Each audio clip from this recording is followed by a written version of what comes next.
Nag-sorry ka ba kay Chama? Maraming beses. Ano yung mga hindi namin napanood sa vlog mo na nangyari sa totoong buhay? Marami nagko-comment kasi. Sa edad kasi niya ay candidate for menopausal. Diba? Hindi naman tayo doktor, pero sa obserbasyon mo, tingin mo ba hindi pinagdadaanan siya? Anong relasyon niya sa misis? Medyo ilang siya. Tama, tsaka si Marvin! Madam Reed at si Marvin! Yehey! At dapat, ito parang kidnap interview to ha. Dapat magbigay sila ng message naman kay Kuya Raul. Doon sa Africa, tatagot na kasi niya. Diba? Doon sa mga tao na gusto kang saktan, siya yung first line of defense mo na ginagawa na ipagtanggol ka. Pero dito sa Pilipinas, mas pinaniniwalaan niya yung sulsol ng ibang tao. Kasi akala niya lahat ng Pilipino mabait. Kasi kung gano'n siya tanggapin ng mga Pilipino dito. Kasi kahit saan sa lumabas doon, kilala siya eh. Kung akala niya mga Pilipino magkakamukha ng ugali. So, siyempre, sa Africa wala namang kung hindi naman niya nababasa yung mga comment dati. Ngayon, nababasa niya, binabalikan niya before lahat ng mga videos. Binabalikan niya lahat ng mga live namin. Tapos nakikita niya kung paano siya class. Doon na talagang kung baga akala niya bakit ito galit na galit sa mga Pilipino sa kanya. Hindi niya alam na kahit ano gawin mo sa social media, may masasabi ko sa akin. May isang tao na very close daw sa inyo o nakapaligid sa inyo ang naging dahilan ng mga chismis na nakarating kay Chamame. Sino ba yung tao na yun na nakakausap mo daw madalas? Na parang sinisiraan ka daw kay Chamame? Meron ba tayong clue dyan? Ayoko sagutin. Ayoko pa din. Pero ano yun, talagang close sa inyo? Oo. Close. Anong naramdaman mo nung nalaman mo na may paninirang sinasabi sa'yo? Abogado. Kailangan mong kasukat. Kasi Dumating na tayo sa point na gano'n. Dumating sa point na gano'n. Kasi hindi ko pwede na gawin niya na gawin yung ginagawa na hindi okay. Kasi kung ikaw magulang, dapat ang isipin mo yung mga bata sa pag-aaral ng mga bata. Eh, syempre, kapag sinusulat yung nanay, may possible na talagang hindi na magtitiwala sa akin. Lalo na kung yun yung pinaniniwalaan ng nanay. Ang nagsumbong sa kanya si ano eh, Ay, wala na si Amir. Si Amir. Kinabahan ako. Kinabahan ako. Akala ko sino yung pinagsumbungan. Nanonood naman sa iyo, papa. Amir, kay Kuya Raul, na ito po yung nakita ko na kinakausap si Chamame. Oo, yun. Actually, sa kanya galing. Oo. Pero merong ibang tao na sa doon. Okay. Para mas maging malinaw, Raul, alam mo na kasi namin yung magandang obheto na tulungan itong mga tao na ito. Ang nakikita lang kasi ng mga tao, nagiging bahagi sila ng vlog na meron ka. Yung bang vlog na ito ay pinagkakakitaan? Yung mga content na to ay pinagkakakitaan mo. Na bahagi yung mga batang ito at saka kami. About naman sa mga content, sa pamilyang ko, hindi lang naman sila binabuhay. Family ko, yung mga ibang tao na nakakasama ko, sa trabaho, negosyo, lahat. Yung vlog ko ay sa kung ano nangyayari sa isang araw, sa buhay namin. Pero hindi lamang sila specifically sila lang. Kasi gusto kong pumasok doon sa isip ng mga basher kung bakit ito ibinabato sa'yo. Kasi kung halimbawa gusto mo nung tulungan sila, tapos ang ibinabato sa'yo, sila yung content mo, may posible ba na ihiwalay mo sila, hindi maging bahagi ng vlog, tapos i-content mo yung iba para hindi na ibato sa'yo ito? Sa katunayan, ano yung in-offer mo daw kay Chamame? Sa katunayan, in-offer ko kay Chamame, huwag lang kayong umuwi, hindi ko kayo sasama sa video. Mawawala kayo sa vlog ko, pero mag-aaral pa rin yung mga bata. In-offer ko yun. Kumbaga, hindi na kayo kasama sa video, wala na kayo sa... Walang Matingka family. Matingka family. Mag-stay lang kayo dyan, kung provide ko pa rin yung mga kailangan. Ganun ko... ano ang sabi ng mga bashers mo nung pinanggit mo yun? Wala pa rin. Wala pa rin. Hindi nila masama ka pa rin. Masama pa rin ako. Oo. Kaya ngayon, feeling ko parang napakasama ako. Kasi ako yung way para sila nagkagayon. Parang sa mga bashers no, na hindi naman nakakatulong, try niyo po kayo po ang gumastos at mag-upload, diba? Bashers will be bashers. Oo. Diba? Mapiplease yan. Kung nasa sayo na lang kung paano ka maapektuhan ng mga tao ito. Kasi ang hirap, on our end, ikaw, na kailangan mong i-explain yung sarili mo Di ba, laging parang basa lagi yung papel mo para ipaliwanag sa kanila kahit gaano kabuti yung gawin mo sa mga tao na ito. Araw-araw. Kasi pwede naman sila talagang bumalik.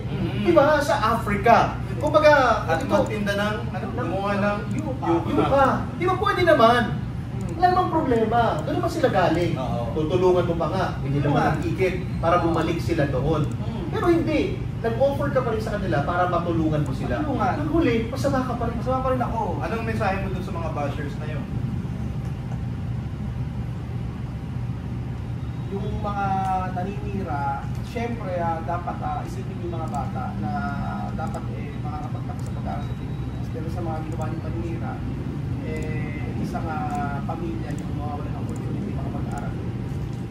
At makapagtapos sa pag-aaral sa Pilipinas. Ano ang pangarap ni Sophie kung siya'y makakapag-college? So, kung ako nagkakamali, gusto niya maging doktorata. Si Miss Matos, parang gusto niya nagtatrabaho sa isang company. Pero yung dalawang bata gusto football player. Gusto niya maging player base. Tapos yung isa, gusto maging teacher. At sa pag-uwi nila, pwede hindi na mangyari. Wala na kasi. Ikaw ba hanggang college ba na kaya mong suportahan? Actually, hindi nga hanggang college eh. Ang sabi ko sa kanila, hanggang maging okay kayo sa buhay. Yun yung kinoffer ko. Kaso, wala eh. Siyempre, pagka ang nanay na yung hindi okay, wala na akong magagawa. Decision niya kasi yun Decision niya eh. eh. Bilang siya yung ina. Di ba? Raul, ibigit mo daw yan. Ang layo pala kasi. Sorry naman. May ipag... kailangan mo i-explain sa kanya. Nakipag-deal ka na sa kanya. Nag-offer ka ng ganito. Nag-sorry ka ba kay Chaka?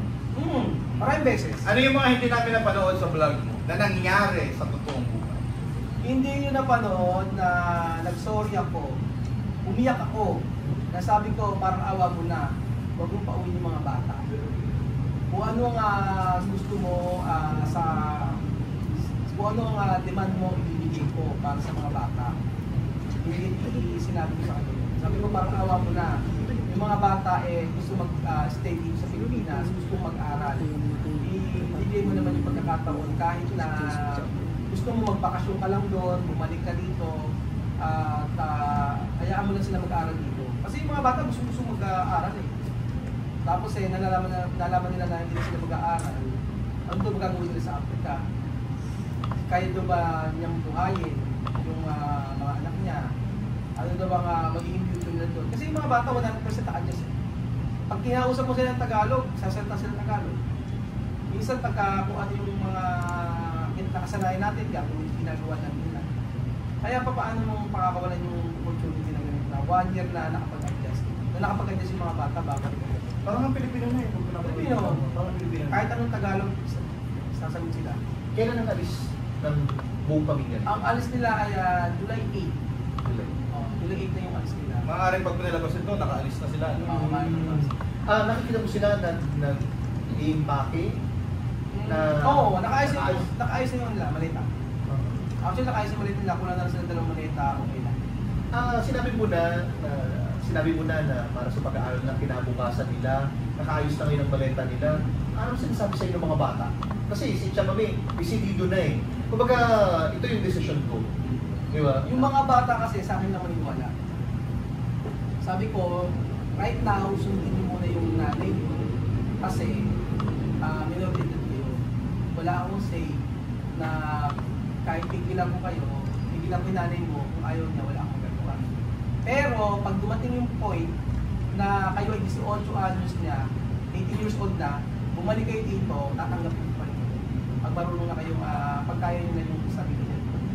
Yun eh kapag gusto nilang bumalik. Kung gusto nila bumalik. Pero paano kung nasa Africa sila, tumihingi sila sa ng sustento? Siyempre wala. Oo, kasi siyempre Ako, wala. ama. Hanapin niyo yung mga tatay. Oo, siyempre wala kasi ako na hindi ko mga anak yung mga yan, tinuri ko na mga anak di ba? Yung totoong mga tatay, hindi ginawa yung obligasyon. Dapat ako ang paniniwalaan. Ako ang iintindihin. Kasi yung mga bata pero kung sasabihin na magbibigay ng sustento doon, Monthly. hindi na, kasi nabigay ko na yung best ko napagawa ko sila ng apartment doon, kumikita naman. Tapos ngayon, may matatapos yung 2 apartment nila. Ikaw nagpagawa? Pinagawa ko bahay nila, tsaka 2 apartment. Para meron silang pagkakitaan. Baka hindi ka na kasi kailangan. Kasi Wala naman pwede ba? na kami makatayo sa sarili namin mga Wala. bahay. Pinaisip ko lang, baka may posibilidad lang na, Hindi ko alam. kasi may sarili na kaming bahay doon. May pinatayo ng ganito. Ano bang kailangan ko sa'yo? Ano? Kaya nasasabi ko lang. Baka may gano'n. Sa ngayon kasi, yung mga bata kasi, ang isip nila sa pag-aaral. Kasi alam nila yung buhay ng mga kapatid nila doon. Kaso yung nanay, hindi niya masyadong iniintindi yung sa pag-aaral kasi meron naman dito. May mga nakarating sa amin sa social media na binabanggit na maaari daw na si Chamameng ay may pinagdadaanan. May mga nagko-comment na si Chamameng daw ay menopausal. Oo. Ano bang observasyon mo sa kanya? Ano nangyari lang yan nung time na after ng ko sila Korea kayo? After ng Korea, Boracay. Nung nang Boracay kami, hindi niya pinasama lahat yung mga anak niya. Doon na nag-start. Kaya parang iniisip niya na bakit ganito, ano nangyayari. Tapos meron na ilang business kami sa Korea, ay sa Boracay. After noon, pag-uwi namin, iba na. Hindi na siya kagaya nila. Balita ko, iniwanan mo daw siya sa banana boat. Kaya nagtampo. So, parang kasi hormones, menopausal. Oo. Marami nagko-comment kasi. Okay, Ang sabi edad ko, kasi niya ay candidate for menopausal. Ganon. Diba? Hindi naman tayo doktor, pero sa observation mo, tingin mo ba ay may pinagdadaanan siya? Pero, Maaari. maaari kasi tingin ko kasi yung ano yung buhay niya before. Tapos ngayon kasi ang gusto niya is yung parang kung ano yung buhay namin dati doon. Doon pa din. Na mahaba ang oras ko para sa kanila. Oo, kasi kailangan ko na ng father figure daw sa mga anak niya. Sa sobrang busy ko, wala talaga akong oras. Pupunta lang ako sa kanila 2 oras na kumina. Anong relasyon niya sa misis niya? Paano relasyon? Yung, paano silang Touring, ganon. Touring, no? Medyo ilang siya. Ilang na siya. Hindi na kagaya dati. Ito lang chorya ko lang. Ano? Baka napagod na ang puso ni Chamameng na maghintay sa iyong pagmamahal. At mo yan. Hindi kasi wala umpisa ay nadi-misinterpret niya yung kabutihan ng puso mo sa kanya. Di ba? Yun naman yung theory lang. Oo, theory lang. Hindi siya bumitaw. Hanggang sa sumamo siya dito sa Pilipinas, baka magbago. Bago. Di ba? Ngayon, parang napapagod na siya na wala itong patutunguhan. Tingin mo ba may... Sa kabila ng sakripisyo na ginagawa din O hindi na? Ah, Posible? ayokong sagutin. Hindi, kasi siguro dahil yung buhay kasi namin sa Africa, nakatulog talaga ako sa kanila. Mula pagka... So guilty ka sa part na yun? Oo, kasi Na may nararamdaman ka kay Chamameng? Yung na kulang ako sa oras. Tinawag lang natin. Oras. Oras! Sapagkat Naging busy ako kasi kailangan kumayod. Kailangan kumayod kasi yung natatakot ako na mawala ng pera. Correct. Kasi hanggang college ko pag-aaralin yung mga bata. At saka hindi lang sila. Bakit ba tumatakbo lang yung kwento dito sa pamilya na ito? Mayroon kang sariling pamilya. Ayun May nga. mga kamag-anak ka. Oo, yung mag-aaralin. Di ba? At saka sa mga ginagawa, mga binablog natin, lahat naman makalahatan to kung ano yung mga ginagawa ko sa Pilipinas. Isa raw sa mga outlet mo para hindi ka malungkot ay nag-focus ka daw sa pagtulong sa mga IP, sa mga pamilyang katutubong Indigenous, no? parang Oo, oo. community, gano'n. Si Inang. Si Ina, Paano mo ba nakilala si Inang? dati kasi nung Pasko, nag-celebrate kami ng Christmas doon, namigay kami ng mga pagkain, groceries sa buong community ng Aita. Ngayon, binabalik-balikan namin, nagbibigay kami ng pagkain, bigas, ganyan. One time, sabi ko, gusto kong bumabag sa sasakyan, nakita ko na may isang matanda doon na bigas nila. Nakita ko na dalalang kahon, parang gano'n. Kasi nangangako siya. Bumaba ako doon, tapos pagkayari, nagdala lang, nagbigay ako ng pagkain. Kasi nakita ko, nandito sumasayo. Nakakatuwa din. Maliit parang ako. Ang tangkad ko nga eh, pagkakasama ko kasi nandito ko lang siya eh. Nahilig yung mga Mahilig ni Maka, ang tawag sa akin Maka. Tapos eh, parang laruan-laruan kung ginaganyan-ganyan. Tapos natutuwa na yung mga tao sa akin. So masabi ko ba na parang tagpuan mo yung pagmamahal na naramdaman mo kay Chamame dati kay na? Siyempre hindi! Yung closeness? Oo, yun. Tsaka yung ano ko, kasi nakita ko kay Inang yung dating kasama ko sa bahay. Kasambahay ko sa Africa. Same na same ng face ni Inang. Oh. Same na same. Kaya sabi ko, parang ito yung nanay-nanayan ko sa Africa. Marami kasi nagko-comment na ay ginagawa yung ano, pagtulong kay Inan, parang may kapalit agad yung Oo. pamilya ng Matingga. Ang hindi nila alam, parang ginagawa mong outlet yun para mawala yung lungkot. Oo, kasi yung ginagawa, para din ako na nasa Africa. Yung pag-feeding program, tsaka yung pagbibigay ng mga groceries, same na same. Pero in fairness with ano Chamame at saka dun sa mga bata, kasama sila dun sa pagtulong kay Inan. Oo, sama. Sinasama mo, di ba, involved sila? Oo, yung mga gamit nila na hindi na magdala, binigyan. Binigay doon. Oo. May nabasa dun sa comments, dun sa pagtulong mo kay Ina. Sabi nila, replacement. Kailangan mo kasi ng content mo eh. Kung aalis sila, ano nang content mo? May nabasa ko doon, sabi niya, ito na naman, gagamitin ko na naman siya. Yun. Ano masasabi mo? Sabi ko doon. Dapat pa namang ginagawa yun. Kahit explain ko na-explain sa kanila, hindi naman sila naniniwala sa akin. Ang nakikita nila yun sa video. Pero kung panoorin lahat ng video, ginagawa ko yun. Kahit nandiyan sila Chamame, kung kami sa mga kapgrupo, tutulong, kahit sa mga talagang mayroong source ako na sabihin ko, kuya, kailangan namin ng tulong dito. Pupunta ko. Kahit hindi ka tutuko, meron din ang mga Kaya kahit dati pa, nasasalitan ko yun. Basta may tumawag sa akin na sabi ko, kuya, kailangan ng tulong dito. Ano ang pinaghuhugutan nung malalim na dahilan mo ng pagtulong sa iba? Ikaw ba nakaramdam ng kabataan mo na walang tumulong sa iyo? Calling ng Lord. Yung ministry na tingin ko yung gusto yung pagwa ng Panginoon sa akin. Kaya ka nabibless? Kaya ako ginagawa ito. Hindi lang para i-bless ang Lord. Kung hindi para yung sa sarili ko na meron akong nagagawa sa ibang tao. Hindi yung sa hindi yung sabihin mo na bibidyo kita, kikita ako, hindi yun eh. Yung sa puso ko, tsaka yung ginagawa ko masaya ko, yun eh. Kasi kahit magpamigay ka, magpapulit ka, hindi naman ako sa mga wala eh. Diba? Gagastos ka ng isang milyon yan, 100,000, tapos may kapalit. Kasi usually ganun yung iba eh. Sa akin hindi eh. Gumastos ako ng malaki dyan, ala akong pakialam kung may bumalik sa akin o wala. Kasi sobrang blessed na ako. Sobrang na binigay sa akin ng Panginoon. Ano ba hanapin ko? Diba? Tsaka in fairness with him, pag pinapanood ko yung mga comments, mas marami naman ang mga positive. Marami nagtatapon. Marami nagtatapon. Namamagnify lang yung mga negative kasi yun yung nagiging dahilan kung bakit bumibitaw si Chamame.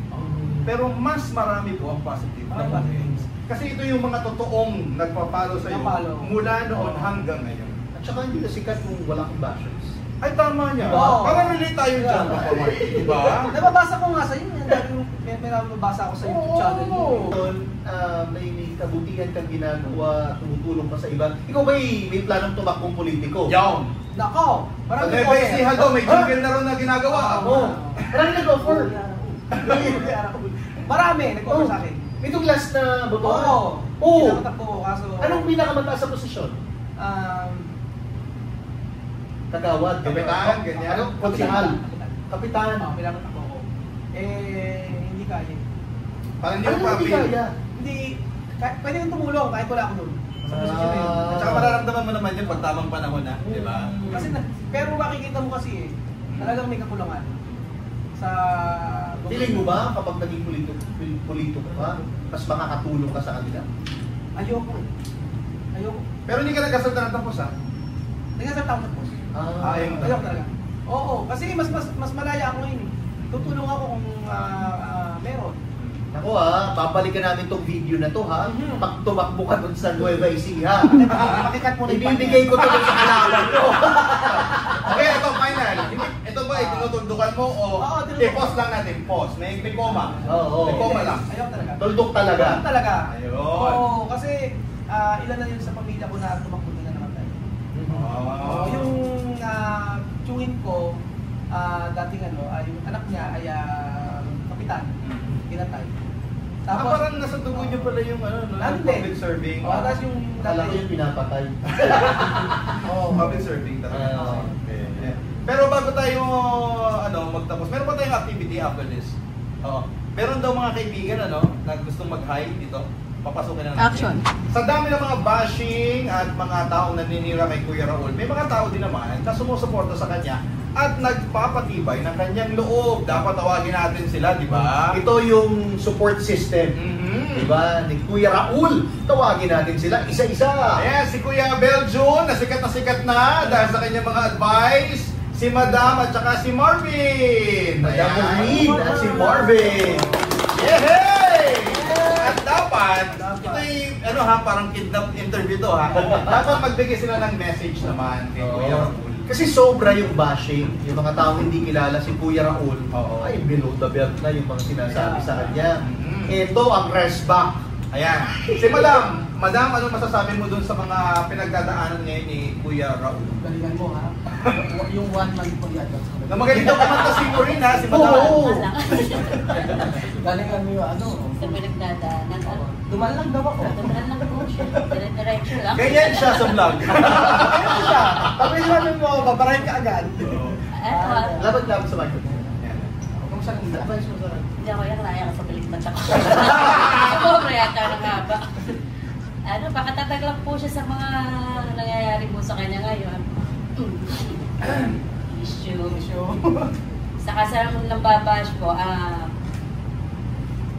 hindi naman dapat i-bash. Kasi hindi naman po nila nakakasama si Kuya Raul araw-araw. Kayo nakakasama? Yes, sobrang bait po. Nauutangan ba? Opo. Parang sobrang bait.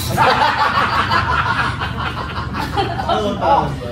Ayun lang po, basta po siguro mabait. Sa kayo ng babas po ay bahala na siguro. Tsaka hindi kilala si Raul. Opo, hindi po nila nakakasama ng araw-araw, yung gano'n.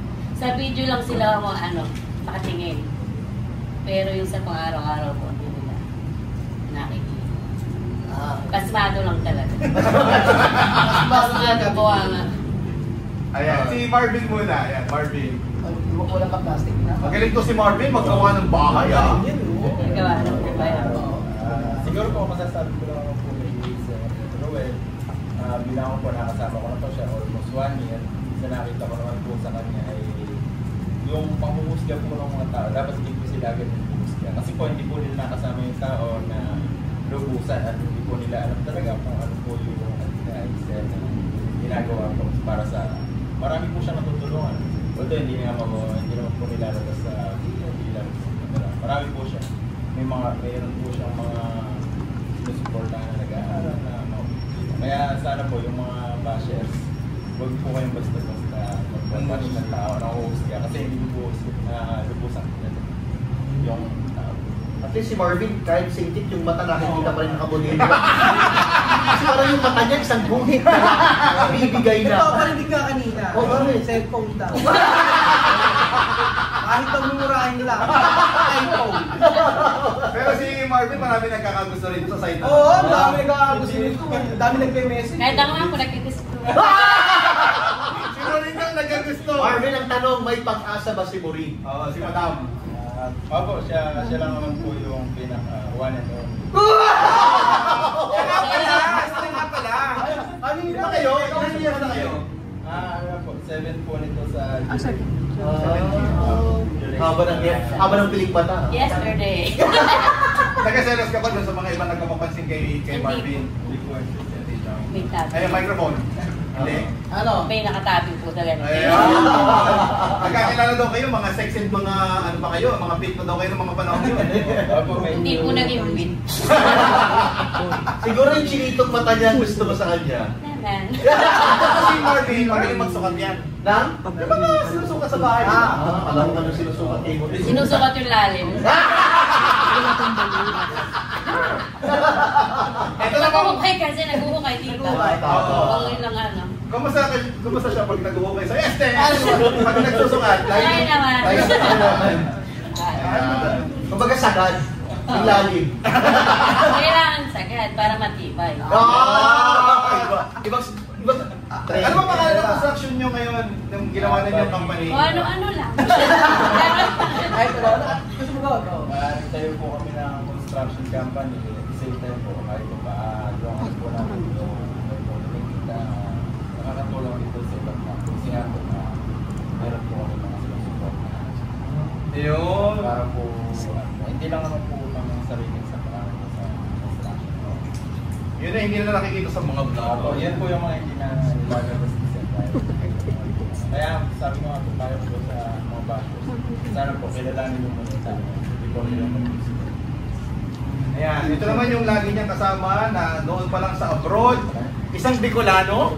Feeling ko siya yung may kasalanan ng lahat. Siya nagpupunta sa Africa eh. Siya yung nagsusol. Tahimik na buhay sa Dubai, dadalhin mo sa Africa. Ako daw siya yung sira ang buhay. Sino? Ito ba ito kasi Bicolano? Siyempre. Kababayan mo, Oo. Marky. Si At Bel Albay. Jun. Na ang nanay ay si Ben at ang tatay ay si Jun. Ano ba? Malinaw, di ba?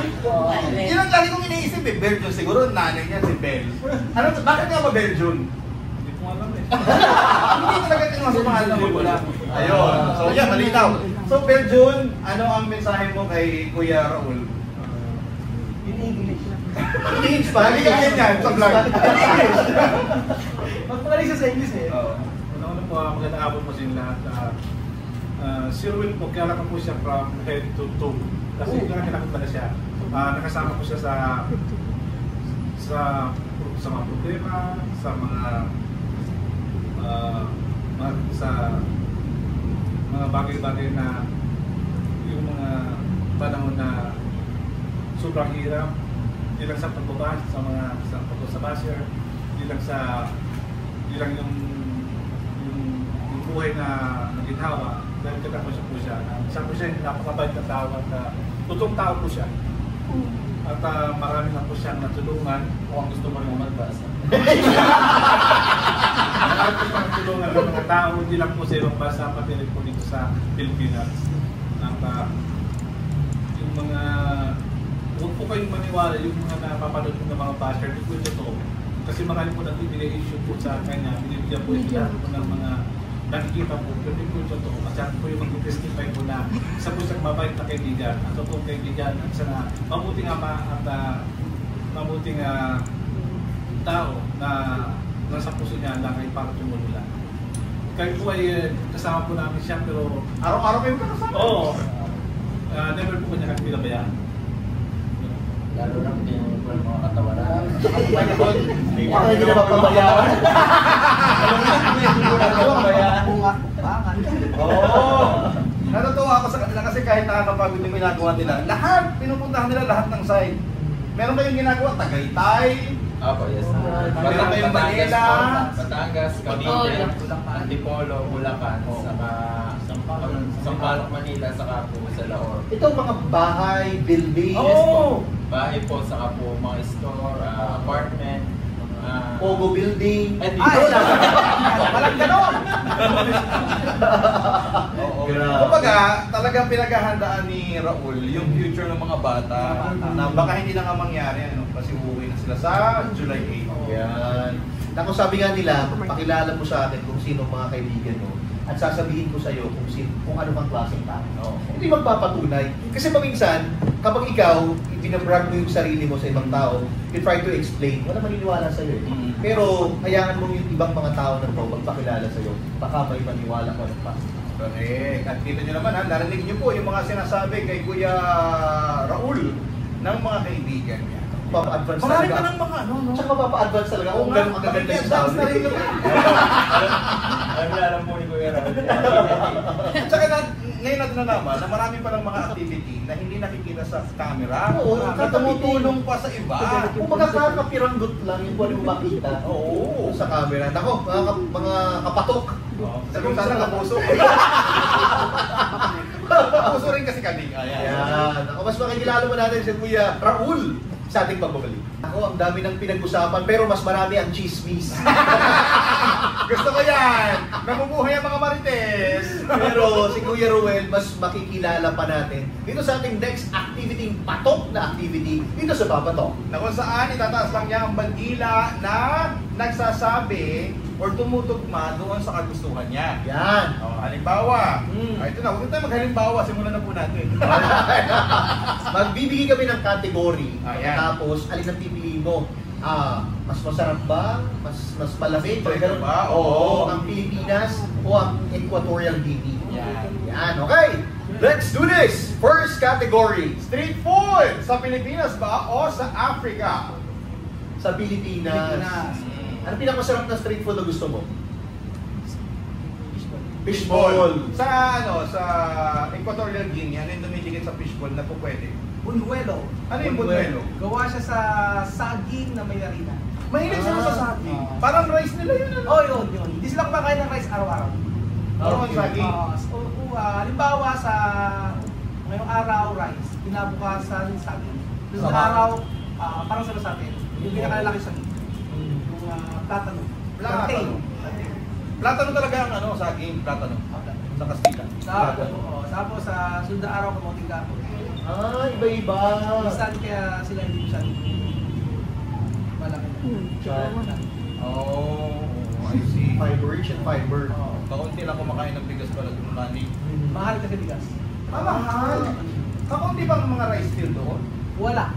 Import pa. Import lang. Kasi, ba't ba doon? Parang, ano ba tawag? Parang sa Dubai, parang ano ba yun? safari. Wala silang kakayanan na alas sa edukasyon. Sa Agriculture. walang agriculture.